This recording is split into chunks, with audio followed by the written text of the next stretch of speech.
Hello everyone, welcome back to our channel. দেখো, একটা বিষয়ে কথা বলা আমার প্রয়োজন বলে মনে হয়েছে। সেটা হচ্ছে যে পয়সা তোমার, সময় তোমার, বাদবাকি যতটুকু সচেতনতা আনা যায় সেটা আমি চেষ্টা করব। ঠিক আছে? জিনিসটা হচ্ছে শুরুটা যেটা হয়েছে সেটা কিছুদিন আগে আমাদের পঞ্চায়েত মন্ত্রী দিলীপ ঘোষ মহাশয় উনি একটা কথা বলেছেন, একটা স্টেটমেন্ট দেওয়ার পরে পুরো ইউটিউব জুড়ে বা বাইরেও শুধু পঞ্চায়েতের কোর্স বিক্রির একটা হিড়িক লেগে গেছে। ঠিক আছে ভাই? এবং সেখানে কোর্স বিক্রি করাটা কোনো বাজে ব্যাপার নয়। কিন্তু তুমি কোর্সটা কিনবে কি কিনবে না, সেটা নিয়ে হচ্ছে আমাদের আজকের ভিডিও। ঠিক আছে ভাই?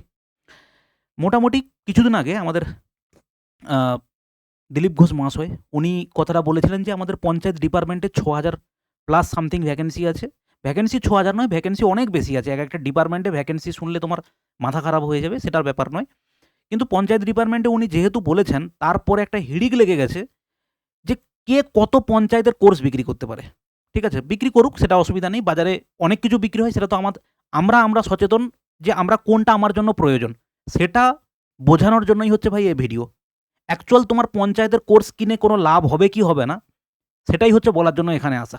এবং সবথেকে বাজে ব্যাপার যেটা, একটা নোটিফিকেশন গভর্নমেন্টের একটা অর্ডার বেরিয়েছে যেখানে আমাদের চাইল্ড পঞ্চায়েত অ্যান্ড রুরাল ডেভেলপমেন্টের পঞ্চায়েত যে আমাদের মিনিস্টার আছেন, উনার হচ্ছে একজন কি যোগ হয়েছেন, উনার হচ্ছেন একজন সেক্রেটারি নিয়োগ করা হয়েছে। যেটা বলা আছে এখানে অর্ডারটাতে, দেখো, the governor is pleased in the interest of the public service to appoint Shri Biswanath Chowdhury, WBCS executive batch 2013, now posted as deputy secretary Zilla Parishad Hooghly, to act as private secretary to the honourable MIC minister in charge panchayat and rural development department Shri Dilip Ghosh with immediate effect. His appointment would be co-terminus with that of the honorable MIC Panchayat and Rural Development Department Sri Dilip Ghosh, or till he ceases to function as private secretary to the honorable। যাই হোক, এই কথাটাতে বলা হয়েছে এখানটাতে যে এখানে শ্রী বিশ্বনাথ চৌধুরী মহাশয়, যিনি ডব্লিউবিসিএস এক্সিকিউটিভ, তিনি অ্যাপয়েন্ট হয়েছেন অনারেবল এমআইসির সেক্রেটারি হিসেবে, প্রাইভেট সেক্রেটারি হিসেবে। এই সামান্য এটা একটা অ্যাপয়েন্টমেন্ট লেটার, এটা একটা পোস্টিং অর্ডার, সেটাকে দেখিয়ে এইভাবে হচ্ছে কোর্স বিক্রি হচ্ছে। Short notice for WB panchayat recruitment, এটা হচ্ছে শর্ট নোটিশ। ডব্লিউবি পঞ্চায়েতের রিক্রুটমেন্টে এটা শর্ট নোটিশ। এখানে হচ্ছে পঞ্চায়েত নোটিফিকেশান, আগামী মাস থেকে নিয়োগ শুরু হচ্ছে, ফুল নোটিফিকেশান খুব শীঘ্রই আসছে। নোটিফিকেশান আসছে, সেটাতে কোনো অসুবিধা নেই। নোটিফিকেশান আজকে না হলেও 2 মাস পরে আসবে, 2 বছর পরেও আসবে, সেটাতেও কোনো অসুবিধা নেই। কিন্তু এটা কি শর্ট নোটিশ?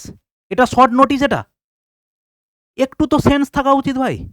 হ্যাঁ, এটা শর্ট নোটিশ। যেটা বলার, এবার ওরা ওদের কাজ করবে, সেটাতে কোনো অসুবিধা নেই। কিন্তু তুমি স্টুডেন্ট হিসেবে তোমার স্টেপটা কী হওয়া উচিত সেটা আমি বলবো। বাদ বাকি তোমার ব্যাপার, তুমি কোথায় কোর্স কিনবে না কিনবে সব তোমার ব্যাপার।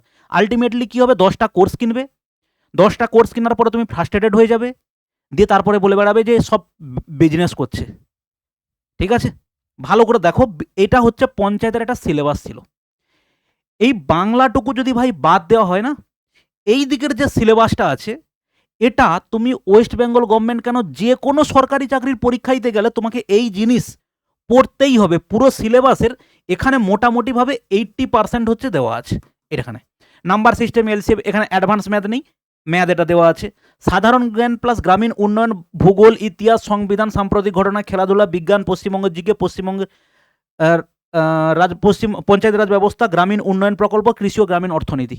এখানে দেখো ইংলিশে grammar, synonym, antonym, vocabulary, tense, voice change, narration, preparation, sentence, এত। এই যে সিলেবাসটা না ভাই, এটা তোমাকে যে কোনো পরীক্ষার জন্য প্রিপারেশান নিতে হবে। এবং এটা শুধু পঞ্চায়েতের জন্য নয়, পঞ্চায়েতের কোশ্চেন লেভেল যেটা হবে সেটা আমাদের স্টেটের অন্যান্য যে কোনো পরীক্ষার থেকে কিছু হলেও কম হবে। কিন্তু এটা তুমি ভেবো না যে পঞ্চায়েতের 8 পাসে পরীক্ষা হবে, গ্র্যাজুয়েশন পাসে পরীক্ষা হবে, 12 পাসে পরীক্ষা হবে বলে যারা সদ্য 12 পাস করেছে তারাই একমাত্র পরীক্ষা দিতে যাবে, এটা কিন্তু নয়। এই ভিডিওটা যারা নতুন তাদের জন্য, যারা পুরনো তাদের এইসব ভিডিও দেখার দরকার নেই, তারা যথেষ্ট সচেতন। কিন্তু যারা তোমরা নতুন, প্রত্যেকটা সময় এই সমস্ত ফাঁদে পড়ছো, তাদেরকে এইগুলো বলার জন্য ভাই। ঠিক আছে? পড়াশুনো করার হলে তুমি পুরো কোর্স কোথাও পড়ো, যে এই একটা কোর্স ডিজাইন করা হয়েছে এটা আমাদের স্টেটের সমস্ত পরীক্ষার জন্য, কিন্তু তুমি যদি প্রত্যেক হাটবারে একটা করে কোর্স কিনতে থাকো 200 400 550 টাকা 100 টাকা যাই দাম হোক না কিনা, তুমি কিন্তু ভাই ফেঁসে যাবে। কারণ এই যে জিনিসগুলো আছে না, এই যে টপিকগুলো এলসিএম এইচসিএফ পার্সেন্টেজ, এর যে ফাউন্ডেশনটা, এর ফাউন্ডেশন রেডি না করলে তুমি কোনো দিন চাকরি পাবে না, তোমাকে আমি গ্যারেন্টি দিতে পারি। যেখানে শিওর সাকসেস 30টা কোশ্চেন করাচ্ছে এক একটা চ্যাপ্টার, তুমি যদি এই এক একটা চ্যাপ্টার না percentage, profit loss ratio proportion, minimum এগুলো থেকে 150 খানা করে কোশ্চেন হবে মিনিমাম। তুমি যদি 150 খানা কোশ্চেন না করো পার্সেন্টেজ থেকে, রেশিও প্রপোর্শন থেকে, প্রফিট লস থেকে 150 খানা 100 খানা 150 খানা 200 খানা যদি কোশ্চেন না করো, তুমি কখনোই কম্পিটিটিভ ফিল্ডে টিকে থাকতে ভাই পারবে না। বুঝতে পারলে কি বললাম? তাহলে আমার এটাই বলার উদ্দেশ্য, শুধুমাত্র পঞ্চায়েতের কোর্স কেনার আগে 4 বার ভেবে কোর্স কিনবে।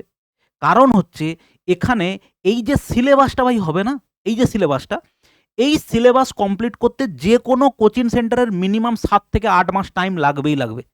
কারণ ম্যাথে তো সেই আমিও তো পড়াই, ম্যাথে এই কোর্স কমপ্লিট করাতে তুমি যত কমেই করাও তোমাকে মিনিমাম 100-150 খানা ক্লাস করাতে হবে, মিনিমাম 100 খানা তো ক্লাস করাতেই হবে স্টেটের পরীক্ষার জন্য। তাহলে 100 খানা ক্লাস করানো মানে সপ্তাহে প্রতিদিন ক্লাস করালেও 3 মাসের বেশি লাগবে। তাহলে প্রতিদিন নিশ্চয়ই ম্যাথ ক্লাস হবে না, প্রতিদিন নিশ্চয়ই কোনো সাবজেক্টের ক্লাস হবে না। এখানে ইতিহাসের 24টা চ্যাপ্টার, পলিটির 20টা চ্যাপ্টার, সায়েন্স যদি কোথাও নাই, এখানে সায়েন্স বিজ্ঞান, বিজ্ঞানে ফিজিক্স কেমিস্ট্রি ম্যাথামেটিক্স মিলিয়ে টোটাল মিলিয়ে প্রায় 45টা চ্যাপ্টার হবে। প্রত্যেক দিনের বেসিসে যদি তুমি পড়ো না, তাতেও তোমার 6 মাস লাগবে এই পুরো কোর্সটাকে ভাই কমপ্লিট করতে। এবার দেখবে বিভিন্ন জায়গাতে কোর্স এইভাবেই বিক্রি হচ্ছে, 3 মাসে কমপ্লিট হয়ে যাবে, 2 মাসে কমপ্লিট হয়ে যাবে। যদি রেকর্ডেড ব্যাচ হয় তাহলে ঠিক আছে, কিন্তু যদি লাইভ ব্যাচ হয় যে এখানে এইগুলোকে ডিটেলসে করানো হবে, 3 মাসে কোর্স কমপ্লিট করে দেওয়া হবে, জীবনে কোনোদিন ওই কোর্স তোমার কাজে লাগবে না, মাঝখান থেকে তোমার পয়সাটাই চলে যাবে। ঠিক আছে, এইটুকু বলার যে এবার অনেকের মনে প্রশ্ন হবে, স্যার পঞ্চায়েতের পরীক্ষার জন্য এই যে বাংলা পোর্শনটা আছে এটা কিভাবে পড়বো? দেখো, বাংলা শুধুমাত্র যদি তুমি বাংলার কথা বলো না, যখন পরীক্ষার নোটিফিকেশান ঠিকভাবে আসবে, পরীক্ষার আবার ফর্ম ফিল আপ হবে, আগের ফর্ম ফিল আপ যা হয়েছে হয়েছে, আবার ডেফিনেটলি ফর্ম ফিল আপ হবে যদি আগামী 1-2 মাস পরে যাই হোক। এখানে যদি ফর্ম ফিল আপের পরে না মার্কেটে বই আসবেই আসবে, যে শুধু বাংলার উপরে কোনো না কোনো বই আসবে, তুমি সেই বাংলাটুকুকে ভালো করে রেডি করার জন্য ওই বই পড়তে পারো। ঠিক আছে, ইউটিউবে কোনো না কোনো স্যার পুরোপুরি তোমাকে বাংলায় গাইড করার জন্য এই সমস্ত জিনিসগুলো করাবে, তুমি সেখান থেকে করতে পারো। আর একটা জিনিস আমি আবারও ক্লিয়ার করছি, যেখানে অবশ্যই ভাই কোর্স দরকার, কেউ নিজে নিজে একা একা সব পড়ে নেবে এটা হবে না। কারণ তোমাকে আমি বলি, তুমি প্রত্যেক সপ্তাহে প্রত্যেক 10 দিন অন্তর ডিস্ট্র্যাক্ট হয়ে যাবে, যে না এটা পড়ে মনে হয় হবে না, আমার ওই বইটা পড়ার দরকার আছে। ওই বইটা পড়তে পড়তে তুমি ফেসবুকে স্ক্রল করতে করতে কেউ সদ্য চাকরি পাওয়া কেউ আসবে, সে একটা বুক লিস্ট দেবে, তোমার মনে হবে কি এ চাকরি পেয়েছে মানে আমাকে নিশ্চয়ই এই বইটা এর থেকে ভালো হবে। বাজারে ভাই যত বই আছে 80% কন্টেন্ট হচ্ছে সবার সমান, 20% কন্টেন্ট এধার ওধার হবে, ওটা না জানলে তোমার চাকরি আটকে যাবে না। ঠিক আছে, কোনো একটা বই নাও, পরবর্তীকালে তোমাকে আমি রাজ্য সরকারের যে যে পরীক্ষাগুলো হয় সেইগুলো নিয়ে ডিটেলস বলে তোমাকে বুক লিস্ট বলে দেবো, তুমি সেই বইগুলো ভাই 6 মাসে শেষ করে দেখাও। না হলে আবারও বলছি, কোনো জায়গায় তুমি যদি ভর্তি হও সেখানে পুরো একটা কম্প্যাক্ট সিলেবাস কমপ্লিট করে যদি কোর্স পাচ্ছ, তাহলে ডেফিনেটলি তুমি সেই কোর্স নেবে। ভাই এরকম নয়, আমি যখন স্কুল সার্ভিস পরীক্ষার group C group D form fill up হয়েছিল না, তখন আমি সেম কথা বলেছিলাম, কিন্তু সেখানে কিছু ছেলে মেয়ে এসে মানে হাবভাবটা এরকম দেখালো, আমি উচ্চ মাধ্যমিকে এত নাম্বার পেয়েছি, আমি এই করেছি, আমি সেই নাম্বার পেয়েছি, আমি পাবো না নাকি। তাদেরকে দূরবীন দিয়েও খুঁজে পাওয়া যায় না, কারণ 2 মাসে কখনো কম্পিটিটিভ ফিল্ডের তুমি পড়াশুনো উতরে সেখানে তুমি স্কোর করে নেবে ভাই, হতেই পারে না বেশি। যদি হয়েও যায় সেটা হচ্ছে খুব রেয়ার থেকে রেয়ার। ঠিক আছে, তুমি যদি তার মধ্যে হও যে 2 মাসে পড়ে আমি সরকারি চাকরি পেয়ে যাবো, সেটা তো খুব ভালো কথা, কিন্তু ভাই 99% লোকের কথা আমাকে বলতে হবে যে যেটা অত সহজে ভাই হয় না। ঠিক আছে, অবশ্যই সচেতন হও, কোর্স কেনার আগে 10 বার ভাই ভাববে।